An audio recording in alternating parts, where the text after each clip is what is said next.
Dreams കാച്ചറിന്റെ പുതിയ വീഡിയോയിലേക്ക് എല്ലാവർക്കും സ്വാഗതം. ഇന്ന് ഞാൻ വന്നിട്ടുള്ളത് നല്ല സദ്യ സ്റ്റൈൽ കുറുക്ക് കാളന്റെ റെസിപ്പി ആയിട്ടാണ്.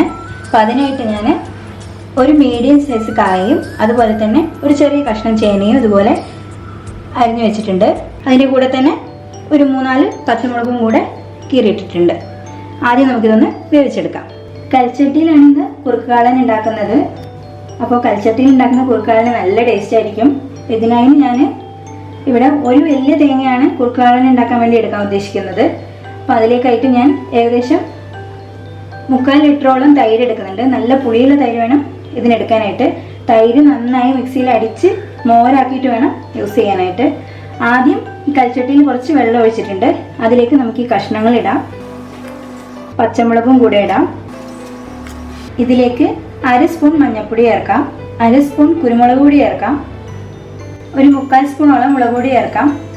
അപ്പോൾ ഇത് നന്നായി മിക്സ് ചെയ്തതിന് ശേഷം ഇതൊന്ന് വേവിച്ചെടുക്കാം. ഇത് മുഴുവനായിട്ട് വേവേണ്ട ആവശ്യമില്ല. ഏകദേശം ഒരു പകുതി വേവാകുമ്പോൾ നമുക്കിതിലേക്ക് മോര് ചേർക്കാം.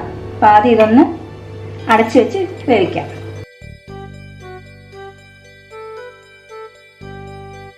ഇതൊന്ന് തിളച്ച് തുടങ്ങുന്ന സമയത്ത് ഇതിലേക്ക് ആവശ്യമായ ഉപ്പ് ചേർക്കാം.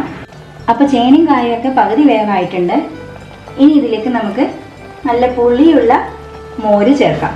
അതായത് ഞാൻ 1/2 ലിറ്റർ മോരാണ് എടുത്തിട്ടുള്ളത്. നല്ല കട്ടിയുള്ള തൈര് ഞാൻ അടിച്ച് മോരാക്കിയതാണ്. അപ്പോൾ അത് ഇതിലേക്ക് ചേർക്കാം. മോര് ചേർക്കുമ്പോൾ ശ്രദ്ധിക്കേണ്ട കാര്യം തീ സിമ്മിലാക്കിയിട്ട് വേണം ഇത് ചേർക്കാനായിട്ട്. ഹൈ ഫ്ലെയിമിലിട്ട് തിളപ്പിച്ച് കഴിഞ്ഞാൽ ഇത് പിരിഞ്ഞു പോകാൻ ചാൻസ് ഉണ്ട്. അതുപോലെ തന്നെ തൈര് ഒരിക്കലും ചേർക്കരുത്, മോര് തന്നെ ചേർക്കണം.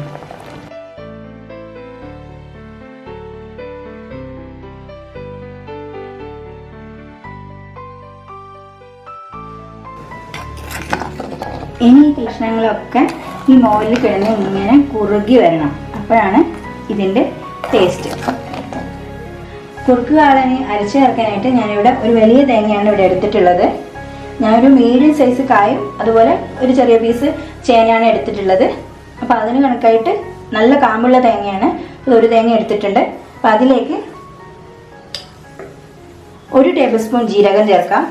ഇനി ഇത് നന്നായി പേസ്റ്റ് പോലെ അരച്ചെടുക്കാം. അരക്കുന്ന സമയത്ത് പച്ചമുളകൊന്നും ചേർക്കേണ്ട ആവശ്യമില്ല.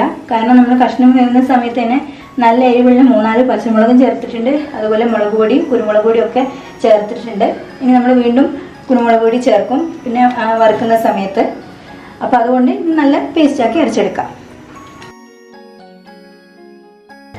അപ്പോൾ മോരൊക്കെ ചേർത്ത് ഈ ചേനയും കായൊക്കെ നന്നായി കുറുകി വന്നിട്ടുണ്ട്. ഇനി നമ്മൾ അരച്ചു വെച്ച തേങ്ങ ഇതിലേക്ക് ചേർക്കാം.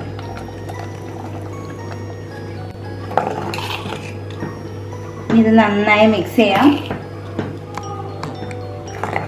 തേങ്ങ ചേർത്തതിന് ശേഷം ഇത് നല്ലോണം തിളക്കാൻ പാടില്ല. ജസ്റ്റ് ഒന്നിങ്ങനെ സൈഡിൽ നിന്നൊക്കെ തിളച്ച് വരുമ്പോൾ തന്നെ നമുക്കിത് ഓഫ് ചെയ്യാം. കാരണം കൽച്ചട്ടി നല്ല ചൂടായിട്ടുള്ള സമയമാണ്. അപ്പോൾ ഇത് വീണ്ടും ഇതിന്ന് തിളക്കും. പിന്നെ ഇതൊന്ന് സെറ്റാകുന്ന സമയത്ത് നന്നായി കുറുക്കി വരും. ഇനി നമുക്ക് ഈ കാളനിലേക്ക് ചുവന്നമുളകും കടുകും കറിവേപ്പിലയും കൂടെ വറുത്തിടാം.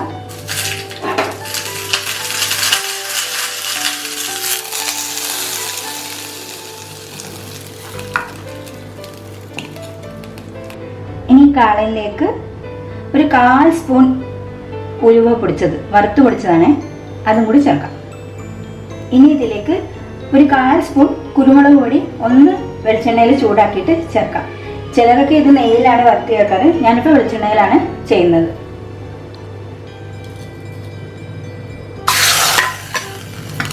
അപ്പോൾ നമ്മളുടെ സദ്യ സ്റ്റൈൽ കുറുക്ക് കാളൻ ഇവിടെ റെഡി ആയിട്ടുണ്ട്. ഇനി ഇത് നമുക്ക് അടച്ചു വെക്കാം. അടച്ചു വെച്ച് കുറച്ച് സമയം കഴിയുമ്പോഴത്തേക്ക് ഇതൊന്ന് സെറ്റായി കിട്ടും. അപ്പോൾ നമ്മൾ ഈ കുറുക്ക് കാളൻ അടച്ചു വെച്ചിട്ട് ഏകദേശം ഒരു 3-3.5 മണിക്കൂറായിട്ടുണ്ട്. ഇപ്പം തന്നെ ഇത് നന്നായി സെറ്റായിട്ടുണ്ട്. ആക്ച്വലി ഇത് ഇന്ന് ഉണ്ടാക്കി കഴിഞ്ഞാൽ നാളേക്കാണ് ടേസ്റ്റ് കൂടുക. അപ്പം അതിങ്ങനെ ഇന്ന് അതിൻ്റെ ടേസ്റ്റ് നാളേക്ക് ഇനി കുറച്ചുകൂടെ ടേസ്റ്റ് ആയിരിക്കും.